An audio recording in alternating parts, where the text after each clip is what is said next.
अभी तक हमने क्या देखा था कि न्यूक्लियोफाइल और बेस होते क्या है, ठीक है। तो हम देखेंगे फैक्टर अफेक्टिंग न्यूक्लियोफिलिसिटी, क्योंकि आपको जानना जरूरी है। अब है मेरे पास फैक्टर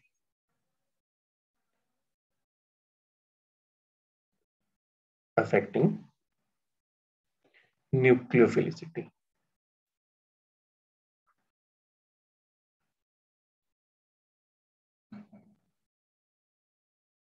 ठीक है, तो सबसे पहला है इसमें आपके पास इलेक्ट्रॉन डेंसिटी। अब इलेक्ट्रॉन डेंसिटी वाला सीन क्या है कि इलेक्ट्रॉन डेंसिटी अगर बढ़ेगी तो ये क्या हो जाएगा आपके डायरेक्टली प्रोपोर्शनल टू न्यूक्लियोफिलिसिटी। गलत मैंने, is directly proportional to nucleophilicity.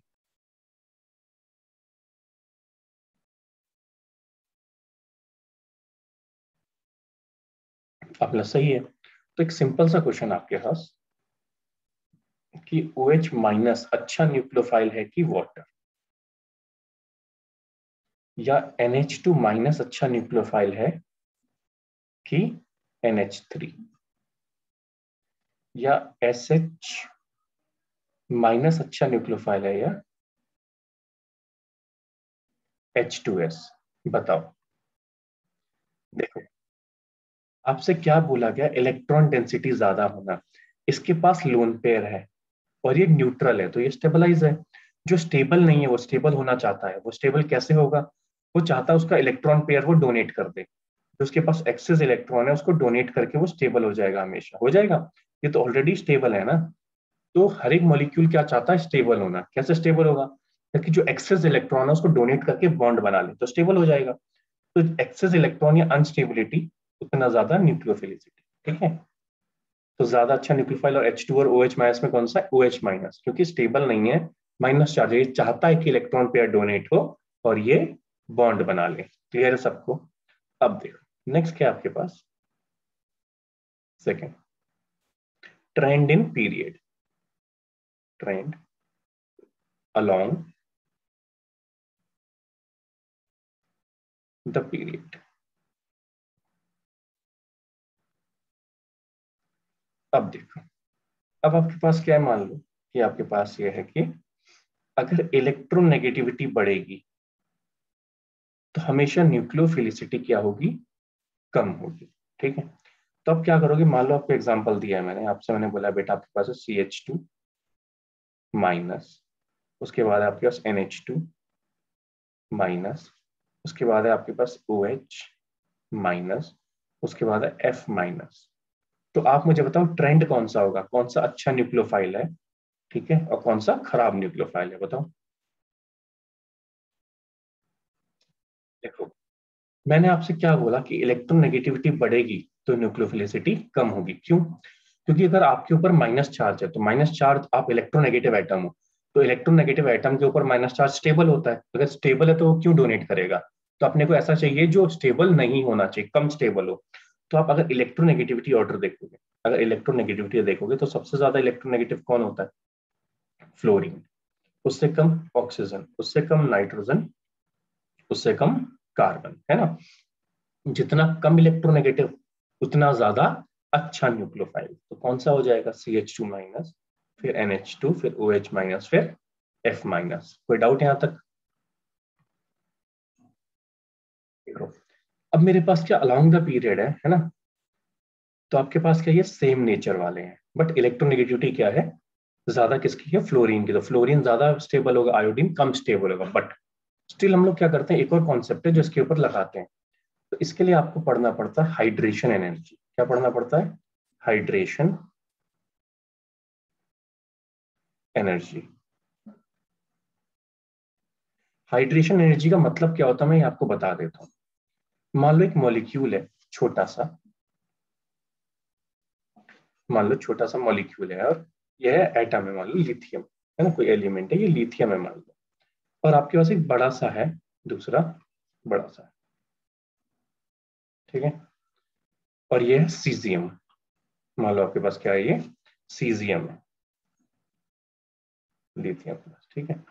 अगर ये है आपके पास, तो आप ध्यान दो कि अगर वाटर के मॉलिक्यूल लाओगे आप, किसके मॉलिक्यूल लाओगे? वाटर के। तो वाटर क्या है? OH और H, OH और H, OH और H, इसका OH और H, इसका OH और H।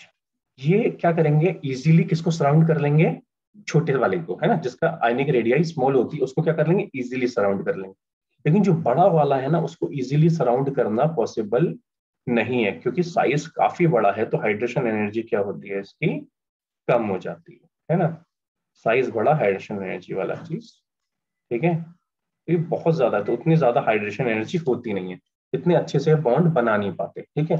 तो आपके पास क्या है जो आपको याद रखना है कि हमारे पास कॉन्सेप्ट है यहाँ पे,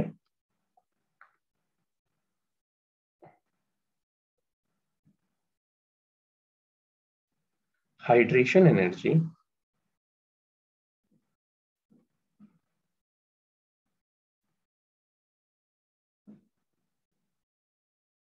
क्या है आपके पास? Directly proportional to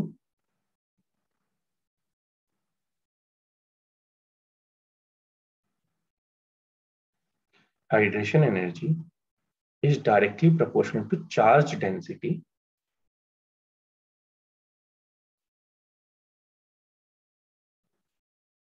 but also inversely proportional to ionic size, ठीक है। तो अगर मैं हाइड्रेशन एनर्जी बोलूं, है ना, साइज छोटा छोटा तो हाइड्रेशन एनर्जी ज्यादा, तो हाइड्रेशन एनर्जी ज्यादा सबसे ज्यादा किसकी होगी? फ्लोरीन माइनस, उसके बाद क्लोरीन माइनस, उसके बाद ब्रोमीन माइनस, उसके बाद आयोडीन माइनस, है ना। तो इसको क्या है? वाटर जल्दी छोटे वाले को ज्यादा पकड़ के रखेगा, बड़े वाले को उतना ज्यादा नहीं पकड़ के रखेगा। तो हाइड्रेशन एनर्जी ज्यादा है तो न्यूक्लियोफिलिसिटी किसकी ज्यादा हो जाएगी? उल्टा हो जाएगा। तो fluorine minus is less than, chlorine minus is less than, bromine minus is less than, greater than, sorry, iodine minus, ठीक है। तो ये जस्ट अपोजिट होते हैं, क्योंकि बड़ा मॉलिक्यूल उतना हाइड्रेशन एनर्जी कम, ठीक है, छोटा मॉलिक्यूल हाइड्रेशन एनर्जी उतना ज्यादा। क्लियर है इतना? इसमें क्या होगा? इसमें एक और चीज है ना, आपके पास क्या होगा? अगर साइज इंक्रीज होता है तो याद रखना, इसमें लिख देता हूं मैं, अगर साइज इंक्रीज होगा आपके पास तो आयनिक मोबिलिटी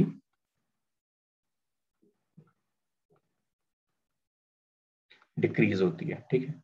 आयनिक मोबिलिटी डिक्रीज होगी तो न्यूक्लियोफिलिसिटी भी डिक्रीज होगी। आयनिक मोबिलिटी मतलब कोई भी आयन कितना मूव कर सकता है, ठीक है।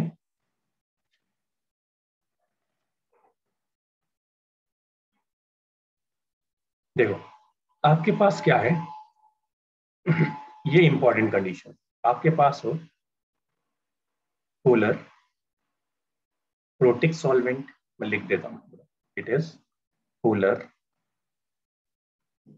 Protic solvent,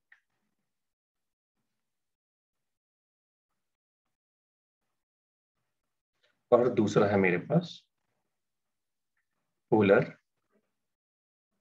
aprotic solvent.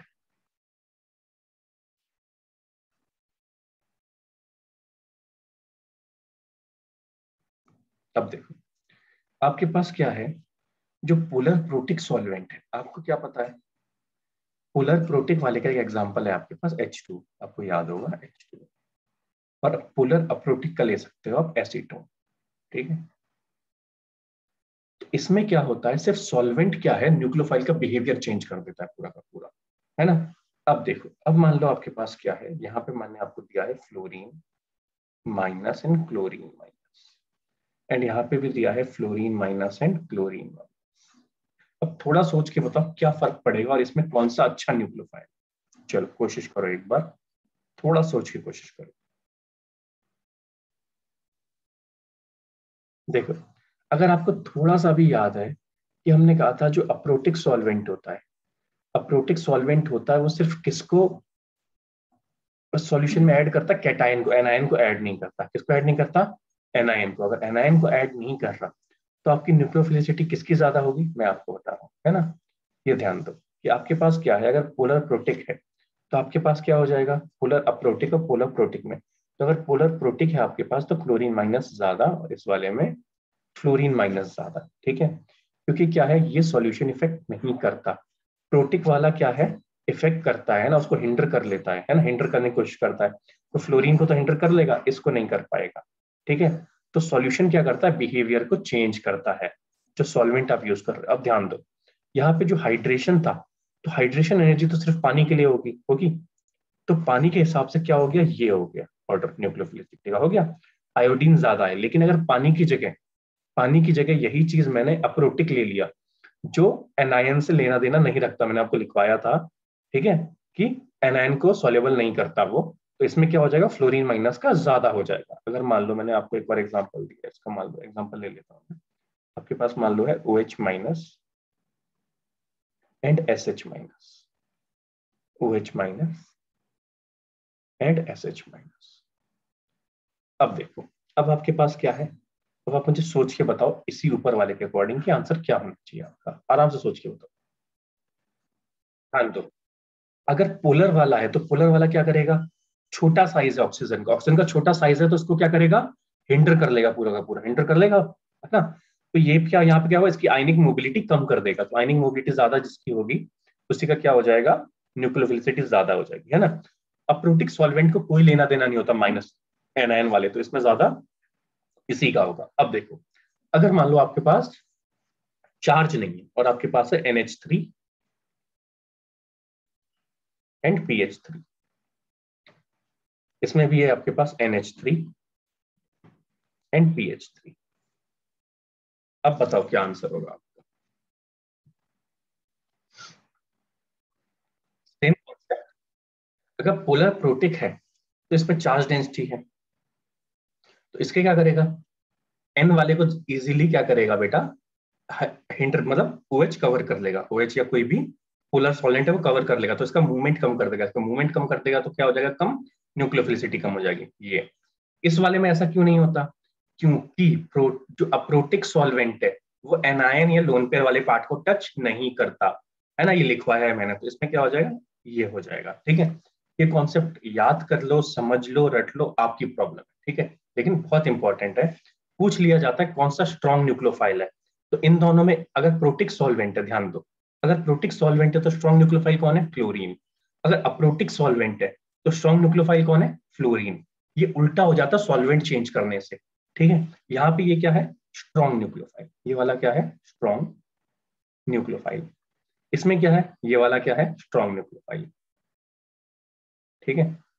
अब इनडायरेक्टली रेट रिलेट करना है तो ऐसे भी कर सकते हो कि सर इलेक्ट्रोनेगेटिविटी जिसकी ज्यादा है ना, वो अप्रोटिक में, जिसको इलेक्ट्रोनेगेटिविटी कम है वो, या तो साइज कर लो, छोटा साइज अप्रोटिक, बड़ा साइज प्रोटिक, आप कुछ भी रिलेट कर सकते हो, है ना, छोटा साइज बड़ा साइज, इतना याद कर लो, ठीक है। प्रोटिक सॉल्वेंट में बड़ा साइज वाला अच्छा न्यूक्लियोफाइल, अप्रोटिक सॉल्वेंट में छोटा साइज वाला अच्छा न्यूक्लियोफाइल, ठीक है। तो मैं लिखना चाहूँ तो यहाँ लिख देता हूँ, है ना। इसमें क्या है, प्रोटिक सॉल्वेंट में कौन सा होगा, है ना, लार्ज साइज वाला अच्छा अच्छा नहीं, स्ट्रॉन्ग न्यूक्लियोफाइल, ठीक है, स्ट्रॉन्ग न्यूक्लियोफाइल। अप्रोटिक में क्या हो गया, स्मॉल साइज वाला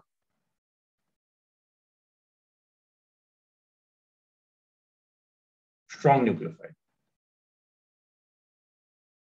ठीक है। ये याद करना है आपको,